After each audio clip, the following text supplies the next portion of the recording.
સંઘ પ્રદેશ દમણમાં વહેલી સવારથી વરસાદ વરસ્યો। દમણમાં ધીમી ધારે વરસાદ વરસી રહ્યો છે। વરસાદના કારણે ગરમીથી રાહત મળી। સંઘ પ્રદેશ દમણમાં હજુ પણ વરસાદની આગાહી કરવામાં આવી છે અને દમણમાં હાલ પણ ધીમી ધારે વરસાદ વરસી રહ્યો છે। વરસાદ વરસતા લોકોને ગરમી અને બફારામાંથી રાહત મળી છે। દમણમાં ધીમી ધારે વરસાદ વરસી રહ્યો છે। વરસાદના કારણે ગરમીથી રાહત મળી।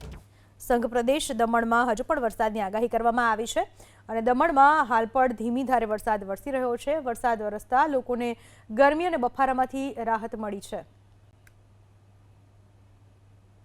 દમણમાં ધીમી ધારે વરસાદ વરસી રહ્યો છે। વરસાદના કારણે ગરમીથી રાહત મળી। સંઘ પ્રદેશ દમણમાં હજુ પણ વરસાદની આગાહી કરવામાં આવી છે અને દમણમાં હાલ પણ ધીમી ધારે વરસાદ વરસી રહ્યો છે। વરસાદ વરસતા લોકોને ગરમી અને બફારામાંથી રાહત મળી છે। દમણમાં ધીમી ધારે વરસાદ વરસી રહ્યો છે। વરસાદના કારણે ગરમીથી રાહત મળી। સંઘ પ્રદેશ દમણમાં હજુ પણ વરસાદની આગાહી કરવામાં આવી છે અને દમણમાં હાલ પણ ધીમી ધારે વરસાદ વરસી રહ્યો છે। વરસાદ વરસતા લોકોને ગરમી અને બફારામાંથી રાહત મળી છે।